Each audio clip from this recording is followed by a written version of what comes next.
Olá, seja muito bem-vindo, muito bem-vinda ao nosso Filhos em Foco. Programa especial para você que é educador, pai, responsável, professor. É um prazer e um privilégio ter você conosco. Lembrando que hoje nós estamos chegando no último episódio da temporada e o último episódio do ano. Todo mundo fica triste, né? Está sendo muito rico, muito bom, mas tudo que é bom também acaba. E o nosso convidado especial, o Dr. Pablo Daniel Canales. Lembrando você quem é o Dr. Pablo, o nosso convidado especial. Ele é médico formado pela nossa Universidade Adventista de Del Plata, a UAP, na Argentina. Ele tem a especialidade também na Argentina, na Universidade Maimônides, é difícil aqui, e também tem pós-graduação aqui no Brasil, pós-graduação em Medicina da Família e Comunidade pela Unifesp, pós-graduação em Psiquiatria pela Universidade Cândido Mendes. Ele é escritor, palestrante, músico, compositor e sócio fundador da Gilamind. Gliamind. Ah, rapaz, aí travou tudo. Tem problema. É isso aí. Ó, se você não conhece, acompanhou os episódios, se encantou, foi abençoado com aquilo que foi apresentado aqui, ou você está pela primeira vez, volta lá nos episódios anteriores, siga as nossas redes sociais e siga também o Dr. Pablo Canales. Qual que é a sua rede social, pastor? @Dr. Pablo Canales. DR de doutor, Dr. Pablo Canales. Tudo junto? Tudo junto. @Dr. Pablo Canales. Assista lá, acompanhe as redes sociais. Isso é importante. E siga as nossas redes sociais também. Episódios que foram riquíssimos. Nós estamos falando nessa temporada toda sobre as necessidades educacionais especiais. E nesses 2 últimos episódios nós estamos falando sobre TDAH. TDAH ou apenas uma agitação? Como entender melhor o déficit de atenção e a hiperatividade? É sobre esse tema que nós estamos tratando e nós queremos cumprimentar todos vocês que estão acompanhando a gente. Os nossos professores, nossos coordenadores, os nossos orientadores, diretores, pais queridos das nossas queridas escolas espalhadas em toda a região do Centro-Oeste, as nossas 40 unidades, que estão lá em Tocantins, no Mato Grosso do Sul, Goiás e também no Distrito Federal.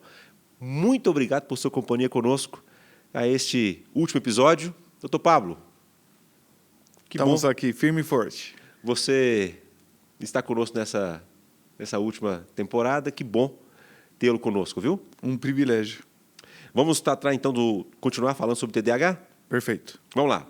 Qual que é o impacto que o TDAH pode ter no desempenho escolar e também na socialização? Ok, eu vou te contar uma história ao contrário. Atendi um paciente de 28 anos que ele estava com um quadro de depressão, muita ansiedade, e a gente foi vendo a possibilidade de fazer esse diagnóstico de déficit de atenção. Quando a gente fechou o diagnóstico, depois de várias consultas, a gente se tocou numa situação muito interessante que esse paciente me trouxe. Ele falou assim: Dr. Pablo, eu achei que eu era burro. Eu achei que eu nunca ia crescer na vida. A minha vida inteira achei que eu nunca ia conquistar nada. E essa história se repetiu em várias pessoas adultas que não enxergaram o déficit de atenção no momento certo, da maneira certa. A gente está numa época de muitos diagnósticos, e isso é muito importante, porque o estigma que um déficit de atenção pode criar numa criança e um adulto é enorme, ao ponto de tirar a possibilidade de sonhar com alguma coisa, de crescer e vencer alguma coisa. Por quê? Porque eu sempre fui o desastrado, porque eu nunca conseguia focar numa coisa, porque eu nunca consegui crescer, porque não aprendi matemática, e meu pai era contador público, e então, por não aprender a matemática, meu pai me falava um monte de coisas que eu era burro, que eu não ia dar certo para nada, porque eu nunca conseguia organizar o meu quarto, e a minha mãe sempre me falava um monte de coisas, porque eu tinha tudo bagunçado o tempo todo, porque eu vivia perdendo as coisas. Então, muitas oportunidades eu perdi, porque eu vivia procrastinando, então eu tinha medo de aceitar alguns convites, porque de última hora eu não conseguia fazer, aí as pessoas se decepcionavam comigo. Então, olha quantas coisas começa a fazer um transtorno não diagnosticado e não tratado da maneira certa. acarretando muito sofrimento a uma pessoa logo desde criança até ser adulto. E isso cria interações complexas, familiares, na escola. Então, essa criança que deixa a mãe nervosa, a mãe grita com ele o tempo todo, ou grita com ela o tempo todo. Não acredito que você não consegue arrumar o teu quarto. Falei para você que tinha que ser assim, assado, você fez qualquer outra coisa. Aonde você está voando? O que está acontecendo com você? E na escola, os professores não pedem tarefas, porque sabem que não vai cumprir. Ou é o aluno que se distrai e começa a atrapalhar outras pessoas, que voa nos pensamentos ou que se distrai com alguma coisa externa. Voa uma mosca. Ui! Olha essa mosca. E o que eu estava fazendo mesmo? De que a gente estava conversando? Certo? Uhum. Então, que se perde nas conversas. Então, os amigos desistem de conversar com eles. Ah, você não presta atenção em mim quando eu falo para você. Não gosto de estar com você. Então, imagina um adolescente escutando isso de um colega, onde na adolescência os pares são tão importantes. Então, como atrapalha a sociabilização, atrapalha o jeito em que vai aprendendo e evoluindo na questão acadêmica, atrapalha no convívio familiar, por ter um quadro não diagnosticado e não tratado da maneira certa. Quanta coisa, hein? Uhum. Quanto impacto pode ter. O TDAH envolve medicação, o tratamento, né? Isso mesmo. Quem tem TDAH envolve medicação. Quais que são as abordagens ou qual que é o melhor caminho para diminuir esse impacto negativo, para que a criança possa desenvolver adequadamente, né, tanto na escola quanto também nos outros ambientes? O tratamento tem que ser avaliado de várias maneiras. Tá? Nunca é só medicação, nunca é só terapia, nunca é só conductual, nunca é só estratégias educacionais. São todas elas ao mesmo tempo. Mas cada ser humano tem um nível de desatenção, um nível de hiperatividade e precisa, às vezes, mais ou menos, tá?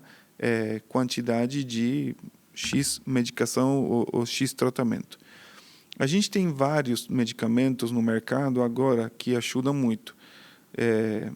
Os estimulantes, que são bem conhecidos, não vou falar marcas aqui, mas a droga o metilfenidato e uma anfetamina, que é a lixdensanfetamina, não é para colocar em nome de pet, não, tá? Lixdensanfetamina, já foi embora. Que são muito estimulantes, e aí sempre mas como que eu vou dar um estimulante para alguém que já é hiperativo?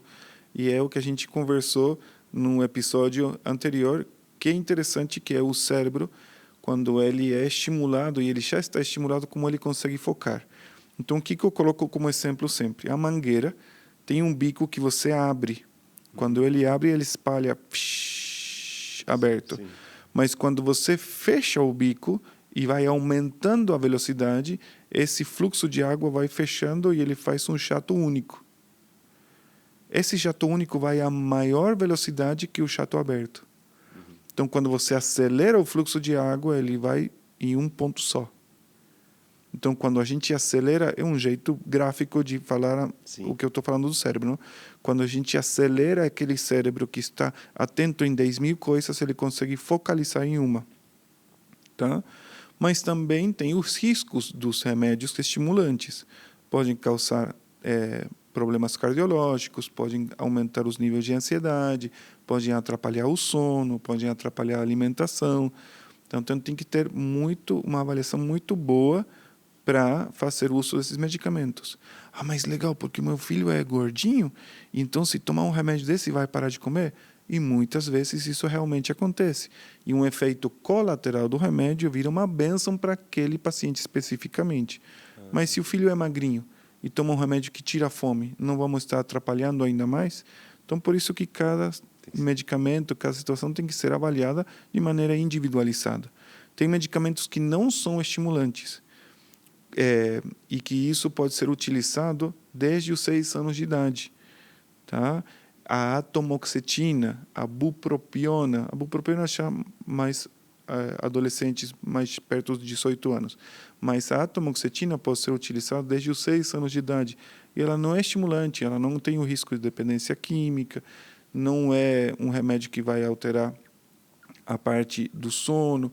Então, é um remédio que estamos tendo no Brasil, por muitos anos não teve, agora estamos tendo, graças a Deus, e é uma opção terapêutica muito interessante.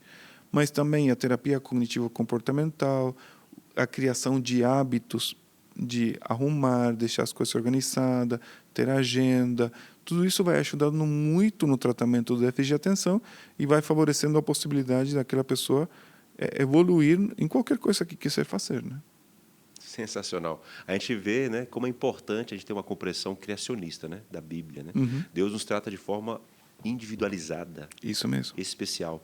Então é importante, nesses casos também, tratar as pessoas como ela é, na sua condição, de forma especial e respeitando a sua limitação ou a sua condição, né? E uma outra coisa que eu vi na sua resposta aqui, aprendi, é de que é importante todos participarem. Isso mesmo. Não adianta só a família fazer a sua parte e não ter a cooperação e participação da escola. E vice-versa. Não adianta a escola estar toda empenhada, os professores empenhados com os programas de ensino para desenvolvimento de quem tem TDAH, no caso aqui, e a família não cooperar e não fazer a parte dela. Todos envolvidos têm papel ativo. Isso mesmo. Para o desenvolvimento da criança, é isso? É isso. Ótimo, ótimo. Olha, a gente vê que o maior desafio para quem tem TDAH é ter foco, é ter disciplina e autocontrole. Isso mesmo. A gente resolve isso só com medicação? Okay. Ou existe uma outra forma, junto com a medicação ou fora a medicação? As duas coisas. As duas coisas. De fato, são vários fatores. A alimentação é um fator importante. Olha. Então, alimentos que sejam muito carregados em gorduras, em proteína animal, diminuem o foco, diminuem a concentração. Tá? Então, isso é importante cuidar as dietas das pessoas, especialmente no dia de prova. Tá? Dias de entrega de trabalho, dia de prova, comer alimentos mais leves, mais fruta, que requerem menos digestão. Questões de uso de medicação, é super importante que seja adequado, tá, ao quadro dessa pessoa. Tá? Então, às vezes, a pessoa só precisa tomar o medicamento algum que outro dia, não todos os dias. Mas tem medicamentos que precisam ser tomados todos os dias. Tá? Então, isso também é interessante ver a possibilidade de usar uma medicação específica para aquele momento. Tá? Tem a questão que é importante também da família, quanto que ela intervém na educação do filho, criando padrões de conduta. Tá? Então, quanto mais criam hábitos, mais fácil é lidar com essa dificuldade. Tá? Na escola, os ambientes, essa criança vai fazer uma prova num ambiente de muito barulho, vai fazer uma prova num ambiente com pouco estímulo. Então, deixar que essa criança faça numa salinha diferente a prova dela. Tá? Às vezes, a criança precisa ter o jeito de perguntar aquela pergunta na prova.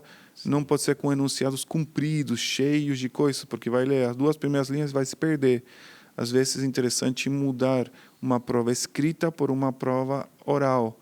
Tá? Que são possibilidades que podem ajudar essa criança a evoluir no aprendizado e ter de um jeito diferente a mesma avaliação.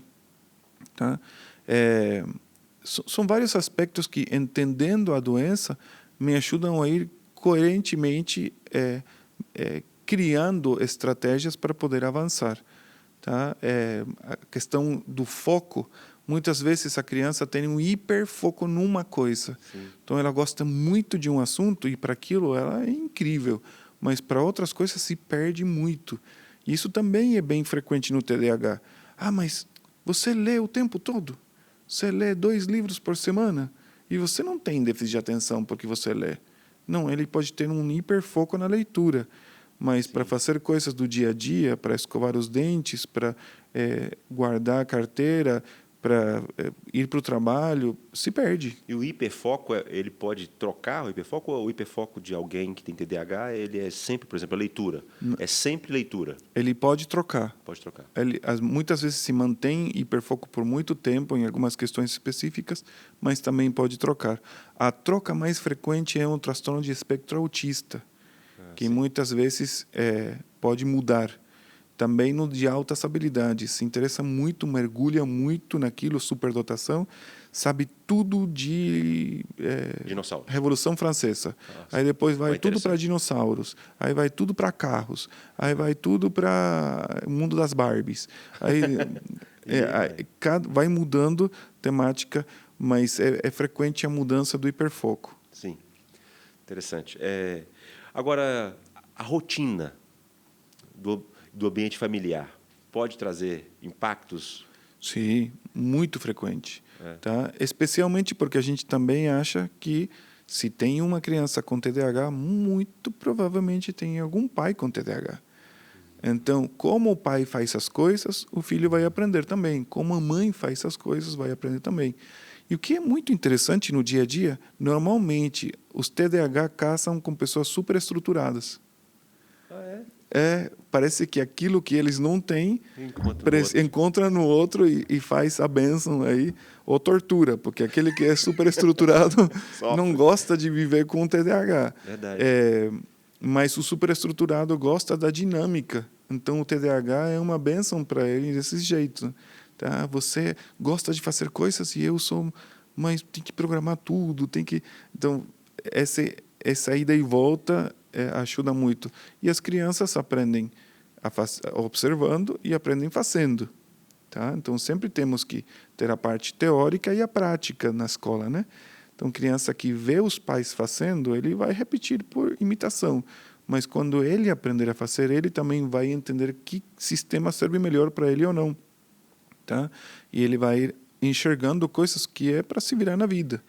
Então, um ambiente familiar, o ambiente da escola, o ambiente da igreja, também ajuda muito a crescer ou deteriorar aquela situação.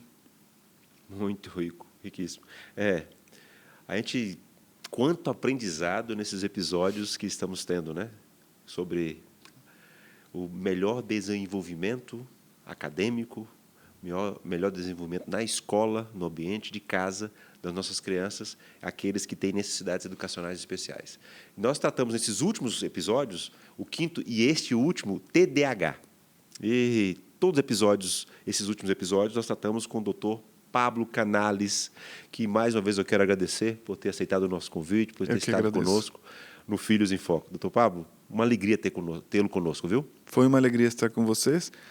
Tomara que seja para a bênção, que vocês consigam aprender a observar a mesma coisa e, no mínimo, se questionar. E você correr atrás, será? Então, deixa eu ver, deixa eu investigar. Vamos passar o meu filho, a minha filha, eu, na consulta e avaliar se dá para fazer alguma coisa bem feitinha que realmente nos ajude a vencer esses transtornos. Né? Ótimo. Dr. Pablo, para eu não correr o risco de novo de errar, o senhor é sócio fundador da... GliaMind. É isso aí. Muito bom. Você pode seguir o Dr. Pablo Canales nas redes sociais, Dr. Pablo Canales, para você saber acompanhar esse médico psiquiatra que nos abençoou nos episódios dessa temporada. E você pode continuar acompanhando a gente nas nossas redes sociais. Siga, assista os episódios anteriores, compartilhe com seus amigos, com os familiares. É muito rico o conteúdo dessa temporada e é muito bom ter você conosco. Eu quero agradecer você de modo muito especial porque nos acompanhou nesse ano de 2025. Foi uma bênção ter a sua companhia e espero que os episódios do Filhos em Focos 2025 tenham abençoado você, a sua casa e abençoado também para que você tenha as informações adequadas para melhor formar a sua criança. Um abraço especial aos nossos educadores, das nossas 40 unidades escolares da UCOB e aguardamos você em 2026. Um grande abraço, um beijo no seu coração.